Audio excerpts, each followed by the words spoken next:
എന്നെ അധിക്ഷേപിക്കണം, വ്യക്തിഹത്യ നടത്തണം, സ്ലട്ട് ഷെയിം ചെയ്യണം, സൈബർ ബുള്ളിങ് നടത്തണം.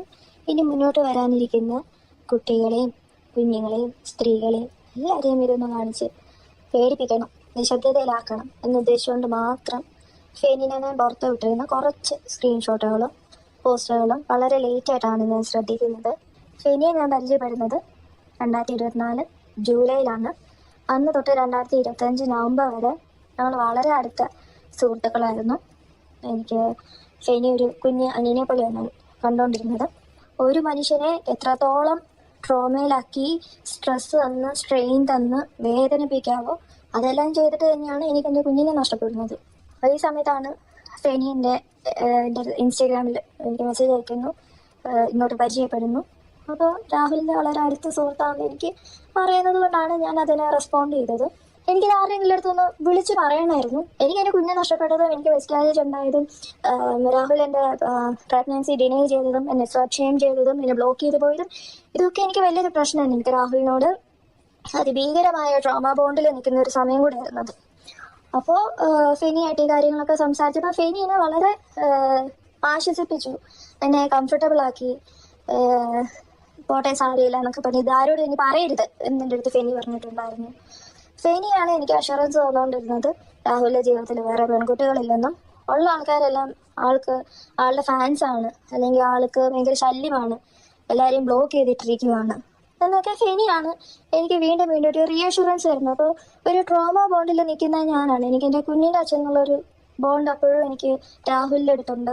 2025 ഓഗസ്റ്റിലാണ് ഞാൻ ചാനൽസിലൂടെയാണ് എന്നെപ്പോലെ വേറെയും സ്ത്രീകളുണ്ടെന്നും എൻ്റെ കുഞ്ഞിനെ പോലെ വേറെ കുഞ്ഞുങ്ങളുണ്ടെന്നും ഞാൻ അറിയുന്നത്. അതിനൊരു മെയിൻ റീസൺ ഈ പറയുന്ന ഫെനിനാനാണ്. അതിൻ്റെ അടുത്ത് നിന്ന് കിട്ടിക്കൊണ്ടുവന്ന അഷുറൻസ് ആണ് എന്നെ വീണ്ടും ആ ഒരു സ്റ്റേറ്റിലോട്ട് എത്തിച്ചുകൊണ്ടിരുന്നത്. അപ്പോൾ ഞാൻ ഇതിനെ ചോദ്യം ചെയ്തു, ഞാൻ രാഹുലിനെ ചോദ്യം ചെയ്തു. രാഹുലിൻ്റെ അടുത്ത് പറഞ്ഞു ഇതൊക്കെ മീഡിയ ഡ്രിവൻ ആണ്, പൊളിറ്റിക്സ് ആണ്, പെയ്ഡാണ്.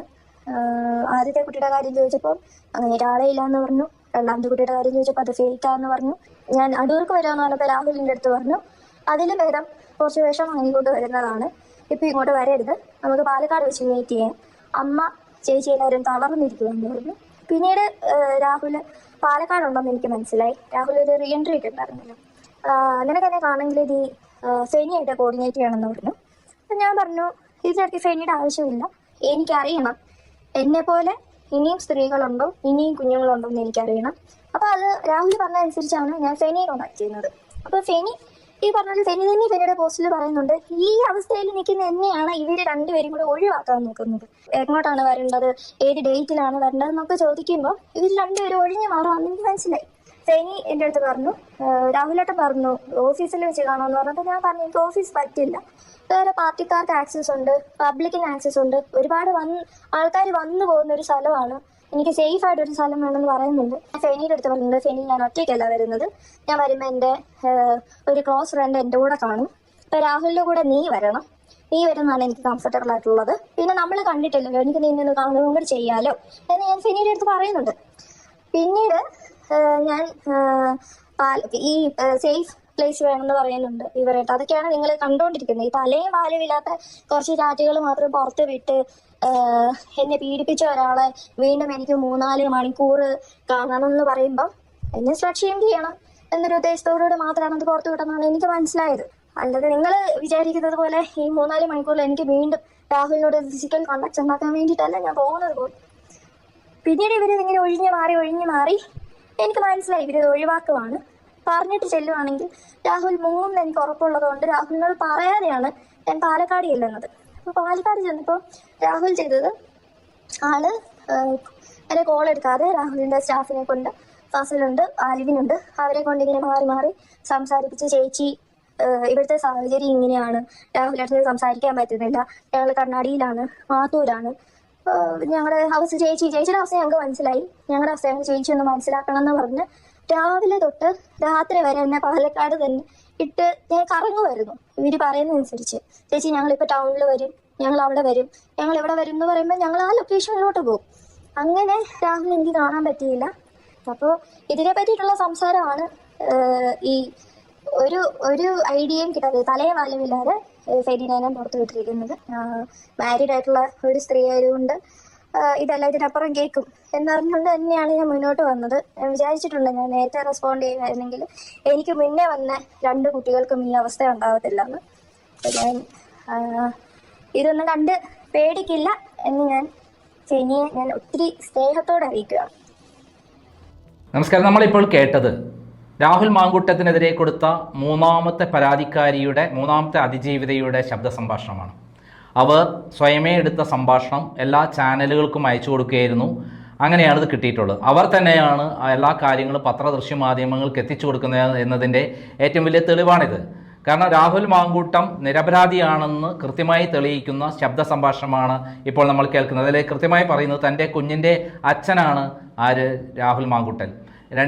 രാഹുൽ മാങ്കൂട്ടത്തെ കാണാൻ വേണ്ടി ഞാൻ പാലക്കാട് പോയി എന്ന് പറയുന്നത് കറക്റ്റാണ്. എന്നാൽ എന്നെ കാണിക്കാതെ വട്ടം കറക്കുകയായിരുന്നു. എനിക്ക് ഒറ്റയ്ക്ക് 3-4 മണിക്കൂർ ഒറ്റയ്ക്ക് കിട്ടണമെന്ന് പറഞ്ഞിരുന്നു. അതോടൊപ്പം അല്ലെങ്കിൽ കാറിൽ ഒറ്റയ്ക്ക് യാത്ര ചെയ്ത് ഞങ്ങൾക്ക് സംസാരിക്കാനുള്ള, ഞങ്ങൾക്ക് ഒരുമിച്ച് ഇടപെടാനുള്ള സൗകര്യം ഉണ്ടാക്കി തരണമെന്ന് പറഞ്ഞിരുന്നു എന്നായിരുന്നു ഇന്നലത്തെ ചാറ്റ്. അതിന് മറുപടിയായിട്ട് പറഞ്ഞത്, എന്നാൽ അതൊന്നും അനുവദിക്കാതെ ഫെനി എന്ത് ചെയ്തു, അതൊന്നും നടത്തി തന്നില്ല. ഫെനിയുമായിട്ട് ഞാൻ നല്ല ബന്ധമായിരുന്നു എന്നും പറയുന്നുണ്ട്. അതായത് ഈ ബലാത്സംഗം നടന്നു കഴിഞ്ഞാൽ സ്വാഭാവികമായിട്ടും ആദ്യം അറിയിക്കേണ്ടത് ഫെനിയല്ലേ. പകരം ഫെനിക്ക് അങ്ങനെ ഒരു കാര്യം അതുവരെ പറഞ്ഞിട്ടുണ്ടെന്നുള്ളത് അവർ പറയുന്നില്ല. ഫെനിയോട് എന്നെ രാഹുൽ മാങ്കൂട്ടം ബലാത്സംഗം ചെയ്തു എന്ന് പറയുന്ന ഒരു കാര്യങ്ങളും പറയേണ്ട. അങ്ങനെയാണെങ്കിൽ അങ്ങനെ ഒരു കാര്യമേ ഫെനിയോട് പറഞ്ഞിട്ടില്ല. അതായത് ഇവർ ആരുടെയൊക്കെ സമ്മർദ്ദ പ്രകാരമാണ് രാഹുൽ മാങ്കൂട്ടത്തിനെതിരെ തിരിഞ്ഞു വന്നിരിക്കുന്നത് എന്നുള്ളത് സത്യമാണ്. ഇവർ സ്വന്തം ഭർത്താവിനെ മുന്നിൽ കൂടെ നിർത്തിക്കൊണ്ടാണ് ഈ പരാതി പുറത്തു വരുന്നവരെ, അവർ പരാതി കൊടുക്കുന്നവരെ, അവരുടെ ഭർത്താവ് ഡോക്ടർ, ഒരു പ്രമുഖനായ ഡോക്ടറാണ്, വലിയ കുടുംബത്തിൽ ജനിച്ച ആളാണ്. അതേപോലെ ഈ കുട്ടിയും വലിയ കുടുംബത്തിൽ ജനിച്ച കുട്ടി തന്നെയാണ്.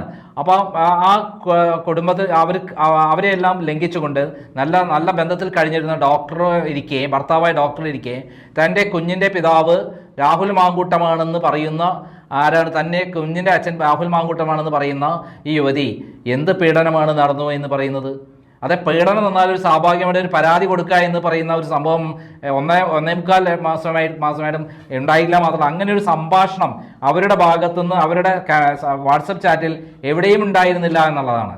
രാഹുൽ മാങ്കൂട്ടത്തിനെ കിട്ടണം, രാഹുൽ മാങ്കൂട്ടത്തിന് സമ്മാനം കൊടുക്കണം തുടങ്ങിയ കാര്യങ്ങൾ, രാഹുൽ മാങ്കൂട്ടത്തെ നേരിട്ട് കാണണം എന്ന് പറയുന്ന കാര്യങ്ങൾ മാത്രമാണ് വന്നിട്ടുള്ളത്. ഇവിടെയാണ് നമ്മൾ മനസ്സിലാക്കേണ്ടത്, രാഹുൽ മാങ്കൂട്ടത്തെ എന്തിനാണ് കാനഡയിലേക്ക് വിളിച്ചു വരുത്തിയത്?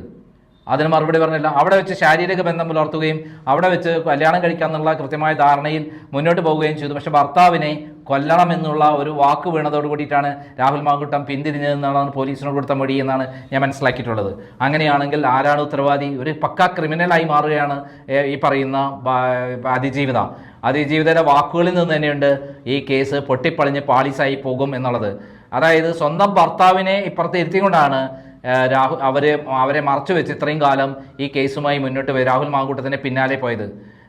രാഹുൽ ഈ ഡോക്ടറുമായി നല്ല ബന്ധത്തിലായിരുന്നു എന്നുള്ള കാര്യങ്ങളാണ് ഇപ്പോൾ പുറത്തു വന്നത്. ഈ സംഭവത്തിന് പുറത്തു വന്ന ശേഷമാണ് ഇവർ സ്വന്തം ഭാര്യ ഇങ്ങനത്തെ ഒരാളാണെന്ന് മനസ്സിലാക്കി ഇപ്പോൾ ഡോക്ടർ വിട്ടേച്ച് പോയത് എന്നുള്ള വാർത്തകളും പുറത്തു വരികയാണ്.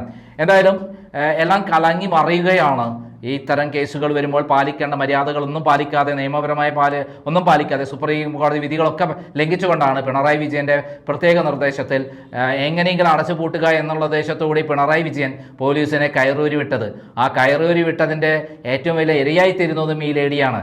കാരണം ആ ലേഡിയുടെ പരാതി പരിശോധിച്ച് നടക്കുമോ ഇല്ലയെന്ന് കണ്ട് എല്ലാം ക്ലിയറായി നടന്നിരുന്ന ആ ലേഡിക്ക് ഇത്ര ബുദ്ധിമുട്ട് നേരിടേണ്ട ആവശ്യം ഉണ്ടായിരുന്നില്ല. കാരണം ആ പരാതി ജനീനാണെന്ന് കാണുന്നവരെ പോലീസ് ഒരു നടപടിയും സ്വീകരിക്കാൻ പാടില്ല എന്ന് സുപ്രീം കോടതി വിധിയുണ്ട്. ഈ ലേഡിക്ക്, അതായത് ഈ അതിജീവിതയ്ക്ക് എട്ടും പൊട്ടും തിരിയാത്ത രീതിയിലാണ് കാര്യങ്ങൾ പോകുന്നത്. അവർ വിചാരിച്ചത് ഭർത്താവ് ഉണ്ടായാലും മറ്റൊരാളെ ലൈംഗിക ബന്ധത്തിലാവാം, അവരിൽ ഒരു കുഞ്ഞ് ജനിക്കാം, പിന്നെ നിരന്തരമായി ഭ്രാന്ത് മൂത്ത് ഈ രാഹുൽ മാങ്കൂട്ടനെ വേണം, എൻ്റെ ഭാര്യയായിട്ട് വേണം, അല്ല ഭർത്താവായി വേണം എന്ന ആഗ്രഹത്തോടെ അവരെ പിന്നാലെ പോവുകയും സ്വന്തം ഭർത്താവിനെ കൊല്ലണമെന്ന ഉദ്ദേശം ഉണ്ടാവുകയും ഒക്കെ ചെയ്തു എന്ന് പറയുമ്പോൾ വലിയ ഗുരുതരമായി കുറ്റം തന്നെയാണ്. എന്തായാലും ഈ പറയുന്ന യുവതിയുടെ ശബ്ദ സംഭാഷണം പുറത്തു വന്നിരിക്കുകയാണ്. പാലക്കാട് ചെന്ന് രാഹുൽ മാങ്കൂട്ടത്തിനെ കാണണം എന്ന് പറഞ്ഞത് സത്യമാണെന്ന് തെളിഞ്ഞിരിക്കുകയാണ്. അതോടുകൂടി ഈ കേസ് അട്ടിമറിയുകയാണ്. ബലാത്സംഗം എന്നുള്ള പരാതിയെ ഇല്ലാതാവുകയാണ് എന്നുള്ള സത്യം. അതായത് ഒരു ബലാത്സംഗം ചെയ്ത ഒരാളെ പിന്നീട് ആരെങ്കിലും സ്വീകരിക്കുമോ? അങ്ങനെ ഉണ്ടായാൽ തന്നെ ആ പ്രഗ്നൻ്റ് ആയാൽ അത് അപ്പം തന്നെ ഒഴിവാക്കില്ലേ? ആരും അറിയാതെ ഒഴിവാക്കി സ്വസ്ഥമാവില്ലേ? പിന്നെ എന്തിനാണ് രാഹുൽ മാങ്കൂട്ടത്തിനെയും പിന്നിൽ നടന്നത്? തൻ്റെ കുഞ്ഞിൻ്റെ അച്ഛൻ എന്ന് പറഞ്ഞ് അതിൻ്റെ രാഹുൽ മാങ്കൂട്ടത്തിന് പിന്നാലെ നടന്നത്? ഒരു കാര്യം ഉറപ്പാണ്, ഇവർക്ക് വല്ലാത്ത ഭ്രാന്തായിരുന്നു രാഹുൽ മാങ്കൂട്ടത്തിനോട്, യാതൊരു സംശയമില്ല. ഭ്രാന്ത് പറഞ്ഞാൽ പ്രണയം മൂത്ത് ഭ്രാന്ത്. രാഹുൽ മാങ്കൂട്ടം ഇല്ലാതെ ജീവിക്കാൻ പറ്റാത്ത വല്ലാത്ത മാനസികാവസ്ഥയിലേക്ക് അവരെത്തിച്ചേർന്നു എന്ന് തെളിയിക്കുന്നതാണ് അവരുടെ ശബ്ദ സംഭാഷണം എന്നുള്ളത് പൂർണ്ണമായിട്ട് പറയാൻ പറ്റും. അങ്ങനെ ആ ഒരു ഭ്രാന്ത് മൂത്ത് അവസാനം രാഹുൽ മാങ്കൂട്ടത്തെ കിട്ടില്ല എന്ന് ബോധ്യപ്പെട്ടപ്പോൾ തൻ്റെ ഇംഗിതത്തിനനുസരിച്ച് വഴങ്ങാൻ രാഹുൽ മാങ്കൂട്ടത്തിനെ കിട്ടില്ല. അതിന് കാരണം താൻ ഭർത്താവിനെ കൊല്ലണം എന്നുള്ള ഒരു കാര്യമാണ് രാഹുൽ മാങ്കൂട്ടത്തിനുണ്ടായുള്ള അകൽച്ചയ്ക്ക് കാരണമെന്ന് മനസ്സിലാക്കാതെ രാഹുൽ മാങ്കൂട്ടത്തിനുമായി പ്രണയത്തിൽപ്പെട്ട് വല്ലാത്ത നിരാശത്തോടുകൂടി അവർ ഓടി നടന്ന് അവസാനം എവിടെയും കാണാൻ പറ്റാതെ, തൻ്റെ ലക്ഷ്യത്തിലെത്താൻ പറ്റാതെ, തനിക്ക് എങ്ങനെ രാഹുൽ മാങ്കൂട്ടത്തിനെ സ്വന്തമാക്കണം, ആ ചാറ്റിൽ പറയുന്നുണ്ട് നമ്മൾ തമ്മിലുള്ള തർക്കങ്ങൾ പറഞ്ഞു തീർക്കണം എന്ന് പറയുന്നതിൽ നിന്ന് തന്നെ, തർക്കങ്ങൾ എന്ന് പറഞ്ഞാൽ എന്താണ്, ഈ ഭർത്താവിനെ കൊല്ലണം എന്ന് പറയുന്ന ഒരു കാര്യമാണ് എന്നാണ് രാഹുൽ മാങ്കൂട്ടൻ പറഞ്ഞിട്ടുള്ളത്. അങ്ങനെയാണെങ്കിൽ തീർച്ചയായും ഇതൊരു വലിയ തിരിച്ച് അതിജീവിത അറസ്റ്റിലാകുന്ന കാര്യത്തിലേക്ക് ഏറ്റവും വലിയ തെളിവായി മാറുകയാണ് ഈ പറയുന്ന ശബ്ദ സംഭാഷണം. തീർച്ചയായും ഈ ശബ്ദ സംഭാഷണം നാളെ തിരിച്ചടിയെ മാറും, അതിജീവിത അറസ്റ്റിലാകും എന്നുള്ള കാര്യത്തിൽ സംശയമില്ല. കാരണം രാഹുൽ മാങ്കൂട്ടം തിരിച്ച് കേസ് കൊടുക്കും, പോലീസും കൊടുക്കും, അതിജീവിതയും അറസ്റ്റിലാകും. അങ്ങനെ ഈ കേസ് മറ്റൊരു വഴിത്തിരിവിലേക്ക് പോകും. പിണറായി വിജയനും പ്രതിയാകും എന്നുള്ള കാര്യത്തിൽ സംശയമില്ല. കാരണം കൃത്യമായി പിണറായി വിജയനാണ് ഇടപെട്ട് ഈ ഒരു നിയമങ്ങളെല്ലാം ലംഘിച്ച്, ഞാനാണ് നിയമം, ഞാൻ പറയുന്നത് മാത്രം അനുസരിച്ചാൽ മതി പോലീസ് എന്ന നിലയിൽ പോലീസിനെ കയറൂരി വിട്ട് നിയമവിരുദ്ധമായി അറസ്റ്റ് ചെയ്തത് ബലാത്സംഗ കേസിൽ കാണിക്കേണ്ട ഒരു സാമാന്യ മര്യാദകളെല്ലാം ലംഘിച്ചുകൊണ്ടാണ് ഇവിടെ നടന്നിട്ടുള്ളതെന്ന് തെളിയുകയാണ്. നന്ദി, നമസ്കാരം.